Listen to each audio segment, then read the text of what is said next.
My name's Rachel Ellis. I'm 31, a marketing strategist based in Denver, and if you'd told me 6 months ago that my biggest emotional crisis would unfold in my sister's living room during a birthday dinner, no less, I'd have laughed and called it a bad Netflix script.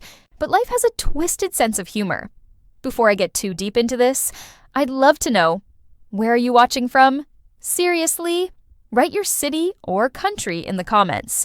And if you've ever dealt with family pressure or guilt tripping, relatives, hit that like button and subscribe. It helps more than you think and lets me keep telling stories that matter. Okay, back to the mess. I was born and raised in Fort Collins, Colorado. Middle-class family, modest house with a worn-out porch swing, and a yard my dad obsessively mowed every Sunday morning like it was his religion. My parents, Ruth and Gerald, believed in traditional values, which mostly meant my older sister Elaine was the crown jewel, and I was background noise. Elaine, now 34, was always the soft one, the gentle spirit, the one who needed extra love and understanding. I was the opposite. Efficient, independent, the girl who changed her own bike tires and knew how to reset the Wi-Fi when it crashed. While she floated through adolescence with excuses, I worked 2 jobs in high school just to save up for college books. At 18, I moved out and never looked back, at least not emotionally. I put myself through CU Boulder, majored in business and digital media, graduated with honors, and got hired straight out of school. While my parents helped Elaine pay for her creative writing degree and her 3 uncompleted online courses, I navigated rent, tuition, and car repairs solo. I don't say that to brag. It's just the truth. If I didn't take care of myself, no one would. Elaine always had the ability to twist a crisis into a support group around her. She failed at freelancing. It was because she wasn't appreciated. She lost a job at the bookstore. The manager was threatened by her intellectual energy. She overslept and missed a therapy appointment. She was emotionally overloaded and needed space. And somehow, the entire family would bend around her moods like they were gravitational pulls. My mother especially. She's sensitive, Rachel. You've always been so strong. We expect more from you. That line, I've heard it since I was 12. After college, I built a life in Denver. A solid job, a small condo I owned outright by 30, and a partner named Jason who treated me with the kind of consistency I didn't know I craved until I had it. I also made peace with the fact that I would always be the side character in my own family's story. Or so I thought. Last month, Elaine turned 34. My mom insisted we all come together for dinner at their house. It was meant to be a celebration of family, she said. I should have known it would be more like a rebranding of guilt and manipulation, but I went anyway. I even brought Elaine this gorgeous hand-bound leather journal I found at a boutique. She used to write poetry. Thought maybe it would remind her of who she used to be. Jason stayed behind. He had a work thing. And I drove up alone, rehearsing neutral small talk the whole way. How's the weather? How's your cat? Yes, I'm still working. Yes, the commute is fine. When I walked in, I noticed it right away. The hush. That weird pause when you enter a room and just know, your name was on someone's lips 30 seconds ago. Elaine sat cross-legged on the couch, all wrapped in a shawl like she was a fragile poet, sipping tea. My mom was fussing over the place settings, and my dad gave me a stiff nod from behind his newspaper. The room reeked of restraint. "Hi, Rachel," Elaine said, her voice syrupy, like she was already playing the victim in a story I hadn't heard yet. "Thanks for coming." I smiled. Wouldn't miss it. But I knew. Something was brewing, and I hadn't even taken my coat off yet. Dinner started like most Ellis family events. Elaine talking too much, my dad saying too little, and my mom eyeing me like she wanted to fix something that wasn't broken. I played my role, polite smiles, occasional nods, offering to refill glasses, even when no one really acknowledged me. We sat down to eat. Grilled chicken, roasted vegetables, garlic bread, and the tension hummed under every clink of silverware. So, my mom began, cutting into the silence like she was testing the ice before stepping out onto it. Elaine's had a bit of a rough month, but she's exploring some exciting new directions. I glanced at Elaine, who looked down modestly, then spoke in that airy voice she used when trying to sound profound. I've been thinking a lot about healing through sound lately. I might start a podcast. A podcast, I repeated. That's cool. She's got such a unique voice, Mom added. We think this could really be her calling. I chewed my food slowly. I'd heard this script before. Elaine had previously wanted to run an online shop for vintage crystals. Before that, it was energy painting. Before that, a memoir. None of them lasted more than a few weeks. But my parents treated each idea like it was a breakthrough. And I was just Rachel. Steady, reliable, successful, and utterly ignored. Then came the shift. Dad set down his fork and cleared his throat. Actually, Rachel, there's something we wanted to ask you about. It's about your spare room. There it was. I didn't respond, just waited. Elaine twirled her fork like it helped her think. I've been feeling really blocked creatively. At my place, it's noisy, and my roommates are just not aligned with the energy I need. My mom jumped in. And we all thought, well, your condo is quiet, and you're hardly ever there with your schedule. Maybe she could stay with you, just for a little while, until she gets this podcast going. I took a deep breath and set my napkin down. You want me to let Elaine move in? Not permanently, my dad said quickly. Just to get her footing. You've got the space. I looked at Elaine, who wouldn't quite meet my eyes. Rachel, my mom said gently, you've been so blessed. You've done well for yourself. Maybe this is your opportunity to give back. That line, that tone, made something crack. Inside me, give back? I asked slowly. I pay my own mortgage. I worked my way through school. I've never asked you for help. Not once, but I've been giving. For years. Birthday gifts, covering rent when Elaine couldn't swing it. Co-signing on that car she later stopped paying for. That was a misunderstanding. Elaine cut in, looking hurt. No, I said, not raising my voice but making sure I was heard. It wasn't. The table fell silent. You have no idea what my life costs me, I continued, because I don't show it. I don't complain, but that doesn't mean I have endless energy or money to absorb someone else's chaos. Rachel, my mom's voice was shaky now, soft with warning. I stood up. I came here to celebrate her birthday, not to get ambushed with a housing arrangement. The answer is no. Elaine looked like she might cry. I just thought maybe, as sisters, we could support each other. I've done more supporting than you realize, I said, reaching for my bag. But I have limits, and I'm done pretending I don't. I left before dessert, and the second I got in my car, I burst into tears. I didn't go home right away after leaving the birthday dinner. I drove around for a while, headlights gliding past the same quiet neighborhoods I used to speed through as a teenager. The windows down, the air smelled like pine and warm asphalt. Familiar, but not comforting. Not anymore. I ended up at a diner near my apartment, the kind that never changes, where the coffee is bitter and the booths are cracked vinyl. I sat in the corner and ordered pancakes I didn't really want. I just needed to be somewhere that wasn't filled with judgment and silent expectations. Elaine asking to move in wasn't shocking. What gutted me was how easily my parents had packaged the request, like it was a moral obligation I'd be heartless to refuse, as if the years of support, gifts, and second chances I'd already given her didn't count. As if her chaos was my responsibility. It made me question everything. Jason called around 10 p.m. You home yet? He asked gently. He already knew I wasn't. Just got to the diner, I replied. Needed a second to breathe. How bad was it? I paused. Worse than I expected. They ambushed me with this whole thing about Elaine needing a creative space. Basically, they want her to live with me. Jason exhaled slowly. Wow. That's bold, even for them. Yeah. You said no? Of course I said no. I snapped, then softened. Sorry, I'm so tired, Jace. You don't have to explain. Come home. I'll make tea.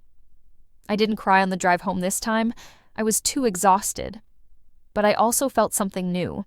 A boundary had clicked into place. Quietly, but firmly. The kind you don't realize was missing until it's set.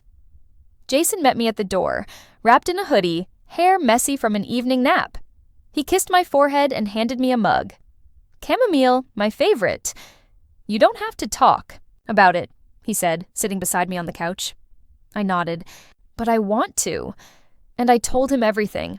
What they said, how it felt, how deep the pressure went. I told him about the way my mom looked at me, Not with love, but with disappointment that I hadn't fallen in line. I told him about Elaine's face when I said no, like I'd committed some unspeakable betrayal. She acts like being sensitive is an excuse to never take responsibility, I said, staring into my tea. And they treat her like that's normal, like I'm the cold one for having boundaries. Jason was quiet for a moment, then he said, "You're not cold, Rach. You're just the one who grew up faster. They leaned on you because you could handle it. That doesn't make their behavior okay." It was exactly what I needed to hear. The fallout started the next morning. My mom called twice before I'd even had my first cup of coffee. I didn't answer. Then came the texts. Disappointed, guilt-laced, laced with that polite cruelty only she could pull off. "We raised you to be better than this. Elaine just needs a little kindness from her sister. You have so much. Is it really such a burden to share?" It was amazing how quickly love turned into obligation when they didn't get what they wanted. I silenced my phone and opened my laptop. Work was my refuge, the one area of life where my effort always yielded results, where no one asked me to shrink myself to make others comfortable. I had a presentation that afternoon with one of our biggest clients, and I wasn't going to let family chaos derail that. The meeting went great. My team crushed it. I even got an email from my boss afterward. "Excellent delivery as always. They want to move forward next quarter." I smiled at the screen, then sat back in my chair. There it was. Recognition. No strings. No guilt. Just earned respect. That evening, Jason made dinner, grilled salmon and roasted sweet potatoes. As we ate, I told him about the texts. He raised his eyebrows but didn't interrupt. "You don't have to defend yourself," he said once I finished. "You said no. That's allowed. But they act like I've burned the house down because they can't manipulate you anymore." That stuck with me. I wasn't their scapegoat anymore. I was no longer willing to carry the weight of Elaine's choices. Still, I couldn't pretend it didn't hurt. The next few days brought silence. No new texts, no calls. I should have felt relieved, but instead, I felt like I was waiting for the other shoe to drop, and it did. On Friday afternoon, I got a message from my cousin Lila, someone I rarely heard from. "Hey Rach, just wanted to say I hope you're okay. Heard things got tense at Elaine's birthday. I'm sure it'll all blow over. Don't let it get to you." The fact that even distant relatives were talking about it made my stomach turn. The next morning, while scrolling through Instagram, I saw Elaine had posted a long caption under a photo of her holding a mug on her balcony, wrapped in that same shawl. Sometimes the people you love most are the ones who hurt you the deepest. When you're building your voice, it's sad who chooses to silence it. But I believe in growth, even if others want to stifle it. The comments were full of sympathy. "You're so strong. Anyone who doesn't support your healing doesn't deserve your light. Family should uplift, not compete." She didn't mention my name, but I didn't need to be tagged to know it was about me. I showed it to Jason. "Wow," he said, setting his phone down. She really spun that into a spiritual monologue. "Welcome to Elaine's world," I muttered, "where accountability is oppression." I wasn't angry. I was just tired of being the villain in her story, of being the ungrateful sister, of being the one they counted on when it was convenient and turned on when I drew a line. That afternoon, I opened a blank document and started writing. Not for work, not for a proposal, just for me. I wrote down everything. Every time I'd helped Elaine, every financial favor, every instance of emotional labor I'd offered, every moment where I'd bit my tongue so she could speak, paused my life so she could vent, delayed my healing so she could process hers. I didn't know what I was going to do with it yet, but I knew one thing. I would never let them twist the narrative again. The next weekend, I stayed in. No errands, no social events, no pretending to be okay. Jason was out of town visiting his mom, and the silence in our apartment was almost too loud. But I needed the stillness. For the first time in weeks, I wasn't being asked for anything. No one was telling me I owed them my time, space, or money. I could finally just exist. I went back to the document I'd started, a kind of personal truth ledger. I added more entries, like the time I'd taken out a credit card just to cover Elaine's overdue tuition bill when she said she'd drop out if she didn't get the funds. She never paid me back. Or the time I canceled a weekend trip to California. Because Mom said Elaine was going through a dark emotional spell and needed family around. And the worst one, 2 years ago, when I'd been passed over for a promotion I'd worked toward for months, and I called my mom crying in my car. Her response? I'm sure Elaine has felt worse. She still hasn't found her calling. I stared at the screen. The words blurred. How had I not seen it earlier? This wasn't just about a spare bedroom. This was about being invisible until I was needed. Then, I was just a tool. Useful, responsible, disposable. That night, I fell asleep with my laptop open beside me, the blue glow casting shadows on the ceiling. I dreamt I was underwater, sinking deeper but not struggling, just numb.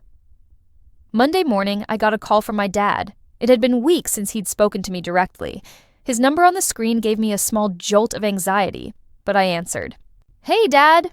Rachel, he said, his voice heavier than usual. Listen, I know things have been tense. I stayed quiet, letting him talk. I'm not saying what your mother did was right, he said slowly, but she's under a lot of stress. This thing with Elaine, she's just trying to hold the family together. Hold the family together by emotionally blackmailing one daughter into housing the other? I get that, I replied, but I'm under stress too, and no one seems concerned about that. He sighed. We didn't mean to ambush you, but maybe. You could have been a little more gentle in how you handled it. The old guilt started to rise in my chest, the sense that even when I did the right thing, it still wasn't the right way. I said no, I told him, and somehow that made me the enemy. He didn't deny it. Instead, he said, Your mom misses you. She has a funny way of showing it. Another pause. She's not the best at expressing things, but she loves you. I need more than that now, Dad. The line went quiet.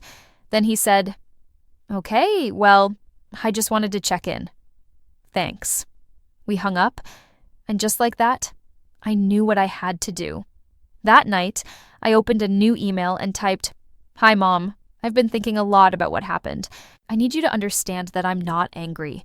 I'm hurt. Deeply. And confused. I've spent years stepping in when Elaine needed help. I've given money, time, and emotional support. I've been there in ways no one has truly acknowledged. But being expected to let her live with me, without even a conversation, just a public cornering, was the final straw. That's not love. That's control. I'm not willing to discuss this further unless it's with mutual respect. I love this family, but I won't abandon my peace to earn affection. I need space, and I need you to respect that. I hit send before I could second-guess myself. The next morning, I had no reply. Instead, I got a group text. Mom, Dad, and Elaine. We're deeply saddened by your recent choices. If you choose to isolate yourself from the people who love you, that's on you, on. Elaine followed up with a cryptic Instagram post that same afternoon. Sometimes the healthiest thing you can do is let people walk away, even if they're family. Again, comments rolled in from friends and followers, consoling her, cheering her on. And again, I didn't reply, because I didn't need to. The silence from my family became its own kind of noise. An ache, a ringing in my ears. Even though I knew I'd made the right decision, I couldn't help but feel the absence like a missing limb. Jason returned from his trip on Wednesday. How's the mood? He asked as he dropped his suitcase. Quiet, I said. Which is worse than yelling, honestly. You want to do something crazy this weekend? He asked, tossing me a crooked smile. Define crazy. No phones, no internet, just us, somewhere green, trees, air, zero expectations. I didn't hesitate. Yes, we drove out to a cabin near Estes Park that Friday. No cell signal, no email, just pine trees, silence, and the occasional deer. The first night, we sat by the fire, wrapped in a shared blanket, sipping cheap wine. I told him about the document I'd written, the emotional ledger. You ever going to show it to them? He asked. No. It's not for them.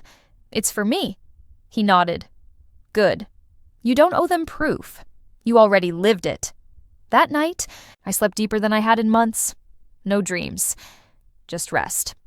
When we got back Sunday evening, I had a voicemail from Lila again. Hey, just wanted you to know. I think you're doing the right thing. It's okay to step back. Some people won't like it, but that doesn't mean it's wrong. Anyway, if you ever want to talk, I'm around. I saved it. Then I reopened my truth ledger and added one last entry. March 19th. I chose peace over approval. And for the first time, I don't regret it. 2 weeks after our weekend escape, I was back in my rhythm. Work, gym, dinner, sleep. Life was calmer, quieter, but I could still feel the tug of unfinished business, like a splinter I hadn't pulled. Out yet. The messages from my family had stopped, not because they accepted my boundary, but because they were waiting for me to feel guilty, to reach out first, to return to my assigned role. But I didn't. I couldn't. Until something arrived at my door, a letter, handwritten, from my mother. I stood in my kitchen, envelope in hand, heart pounding. For a full 5 minutes, I stared at it like it might catch fire. Jason came home mid-panic. "You okay?" he asked, setting down his keys. I held up the envelope. He raised an eyebrow. "Want me to read it?" I shook my head. "No, I need to do this." He nodded and went to the bedroom to give me space. I sat at the kitchen table, took a deep breath, and opened it. "Rachel, I've taken some time to cool off and reflect. I still don't agree with the way you handled Elaine's birthday. It was humiliating for your father and me. You could have talked to us privately, spared the scene. That said, I do miss you, and I miss when we didn't have this wedge between us. Maybe you've changed. Maybe I have. But I hope we can find a way to be family again. Elaine is trying. She's not perfect, but she's sensitive, and your rejection really hurt her. Maybe it's time you considered her feelings too. Love, Mom, that last line hit me like a brick. Maybe it's time you considered her feelings too. It was never ending. Elaine's feelings. Elaine's pain. Elaine's needs. My entire childhood had been spent orbiting her emotions, tiptoeing around her moods, adjusting myself to accommodate her sensitivities, and even now, as an adult, it was still my job to manage her. I placed the letter down. My tea had gone cold. Jason reappeared. "You okay?"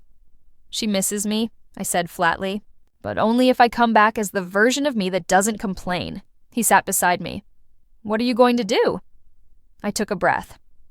"I'm going to write back, but not for her sake. For mine." I wrote the reply over the course of 3 days. I didn't sugarcoat. I didn't dramatize. I just told the truth. "Mom, I appreciate your letter. I know writing it wasn't easy, but I need you to hear me. I didn't reject Elaine.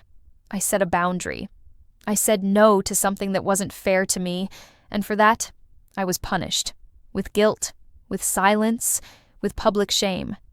That isn't love. I've spent years accommodating this family's dynamic. Years putting Elaine's feelings first. I've paid her bills, picked up her pieces, and paused my own life to make room for hers. But this isn't about her anymore. It's about me choosing peace. I'm open to a relationship with you and Dad, but only if it's based on respect, not obligation. I won't be the emotional mule anymore. If that's something you can accept, I'm here. If not, I understand. But I'm done shrinking." Rachel, I mailed it the next morning and didn't look back. A week later, I got a package in the mail. No return address, no note. Inside was the leather journal I'd gifted Elaine for her birthday. It was pristine. Still, wrapped in tissue paper. Message received. Jason found me sitting on the couch that night, the journal in my lap. "Return to sender?" he asked gently. I smiled, but it didn't reach my eyes. "Seems that way." "Are you okay?" "I thought it would hurt more," I admitted.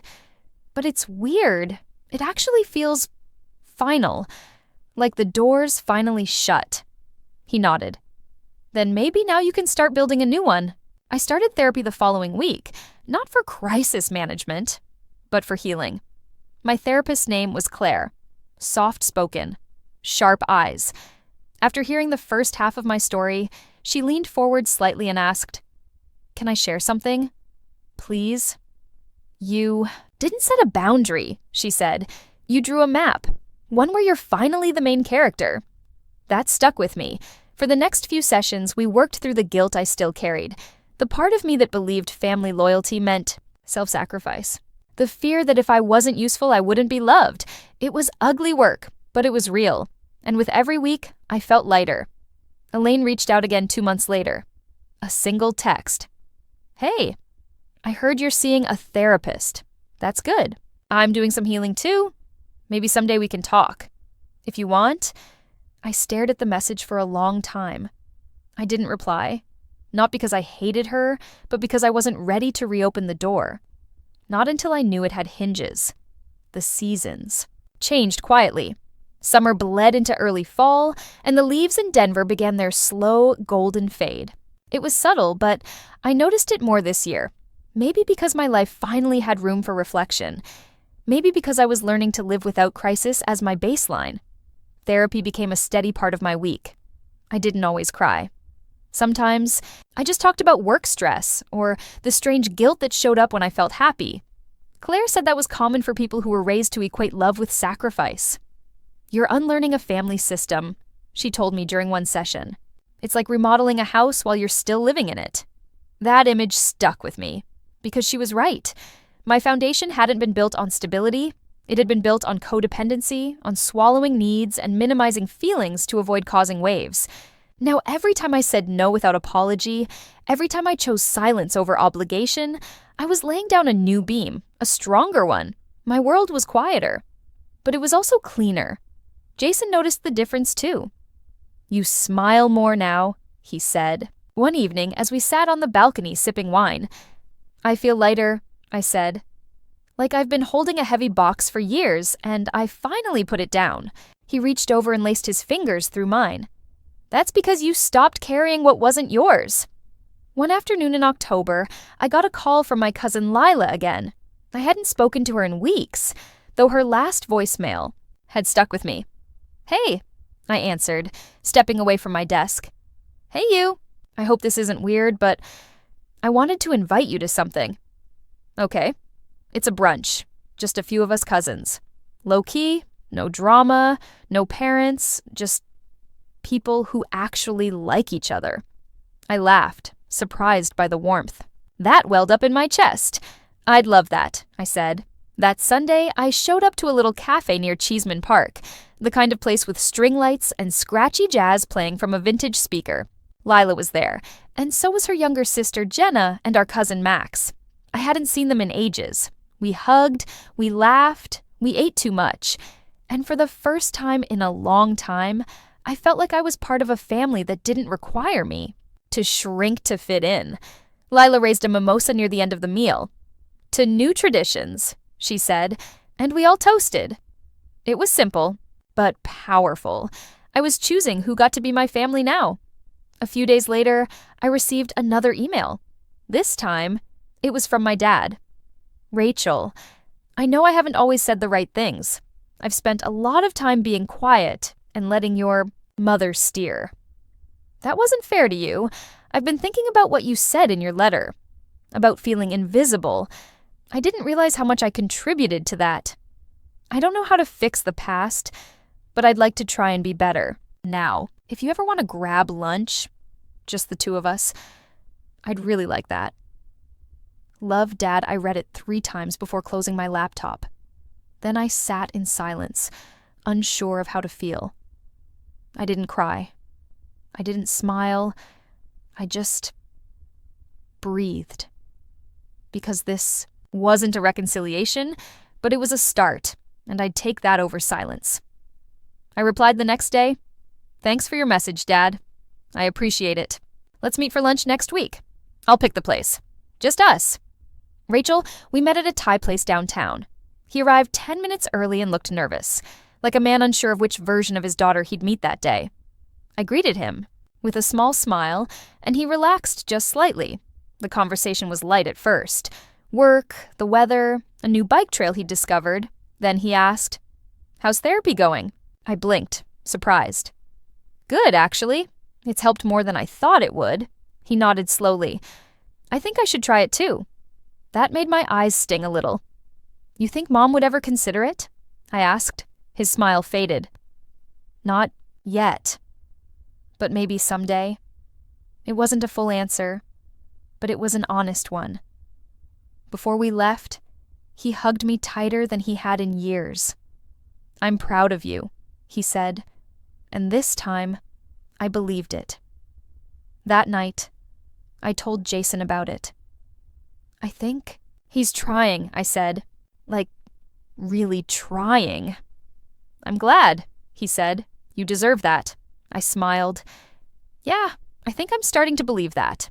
Later, as I journaled, something Claire encouraged me to do, I wrote, "It's not about erasing pain.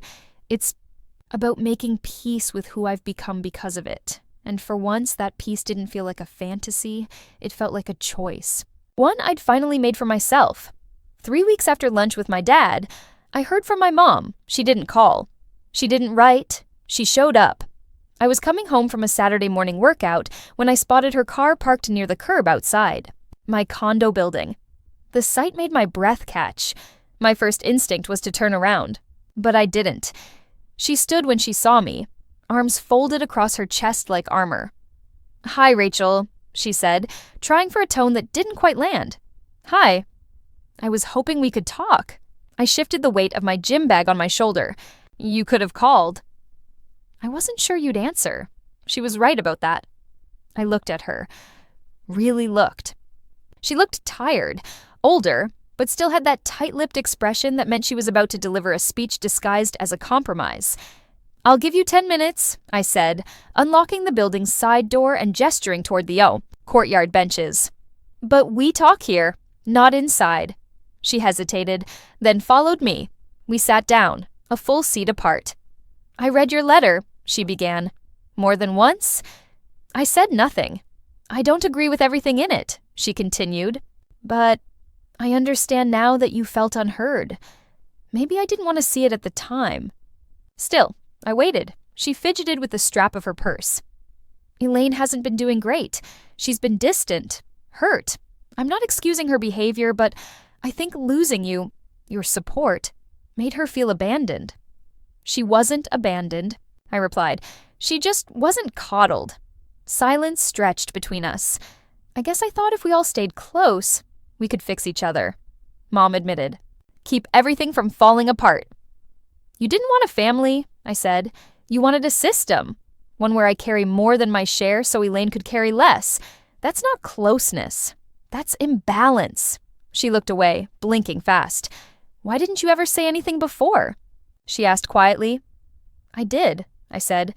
"You just never listened." She nodded slowly. "Maybe I didn't want to. Maybe I didn't know how." The vulnerability in her voice almost made me soften, but I couldn't go back. I wouldn't. "I'm not here to argue," she said. I want to find a way forward, if there is one." I studied her face, the wrinkles at her eyes, the defensiveness still present, but weaker than before. "I'm open to something new," I said. "But I'm not stepping back into the old dynamic." Her shoulders slumped slightly. "What would that look like?" "It means we talk. Respectfully. No guilt tripping. No triangulating me through Dad or Elaine. If I say no, you accept it without manipulation. And Elaine, she's not my responsibility anymore. She never was." Mom took a deep breath. "That's a lot to change." "I know. But it's the only way." She looked down at her hands, then back at me. "I'll try," she said, and for the first time in my life, I believed she meant it, even if she didn't fully know how. That night, Jason and I made dinner together. Nothing fancy, just pasta, garlic bread, and a big green salad. As we ate, I told him everything. "She came in softer this time," I said. "Still guarded, but more human." "I'm glad," he said. "It's good she heard you, really heard you." "Yeah, and if she hadn't?" I smiled. "I'd still be okay." That was the part that mattered. A week later, I received an email from Elaine. "Hey, Rachel, I know we haven't spoken since everything, and I'm not writing to rehash it. I've started therapy too. It's been hard, but helpful. I've realized a lot of the pressure I put on you wasn't fair. I think I confused your stability with obligation. Like, if you could handle it, you should. That wasn't right. I see that now. I'm not asking for a reset. Just a start. Maybe coffee sometime. No expectations. Elaine. I stared at the message, unsure how I felt. There was no manipulation in her tone, just sincerity. I forwarded it to Claire, my therapist. Our next session, I asked, "What do I do with that?" She smiled softly. "You check in with yourself, and if your piece says yes, you go. If it says no, you don't." I said yes. We met at a quiet coffee shop on a Tuesday morning. Neutral ground. I arrived 5 minutes early and brought a book, just in case. Elaine showed up right on time. She looked nervous, hair in a low ponytail. No dramatic entrance. Just her. "Hey," she said, offering a cautious smile. "Hey." We ordered drinks, sat by the window, and made small talk. Nothing heavy, just work updates and awkward laughter. Halfway through her chai latte, she said, "I was so angry at you." "I know.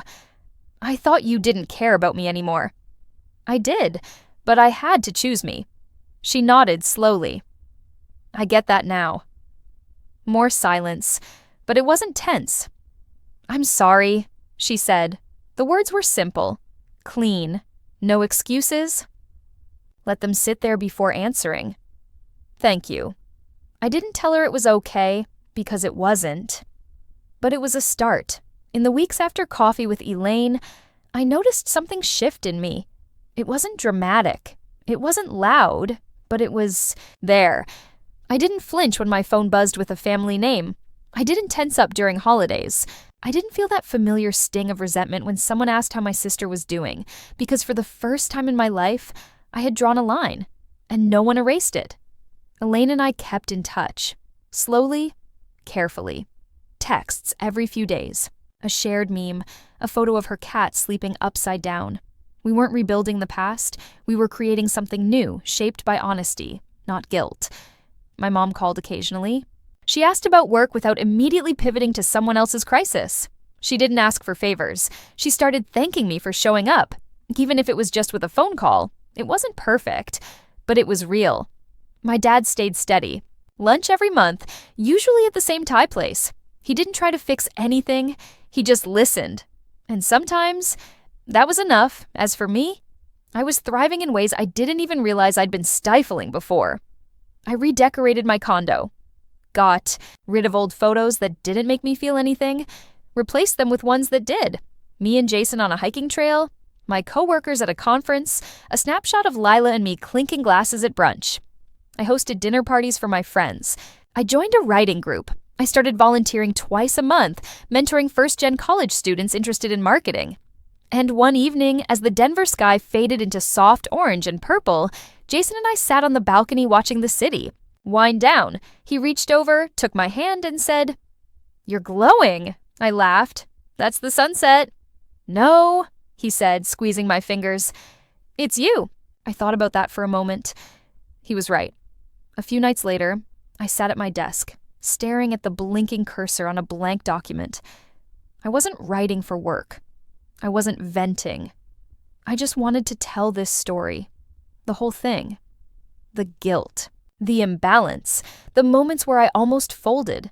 The slap of clarity that came with saying no for the first time. I wrote for hours.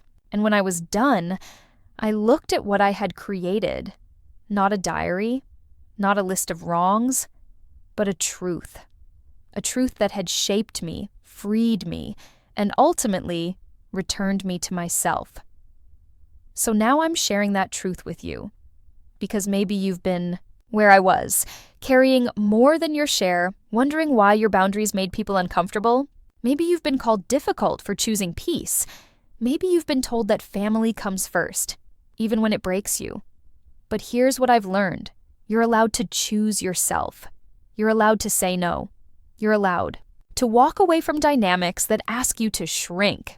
And if this story resonated with you in any way, if it made you feel seen, understood, or a little less alone, I'd love to hear from you.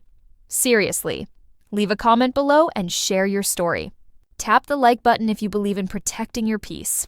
And please consider subscribing. It helps this channel grow and keep stories like this alive. We don't always get to choose where we come from, but we can choose where we go next. Thanks for listening to mine. I'm Rachel, and I finally chose me.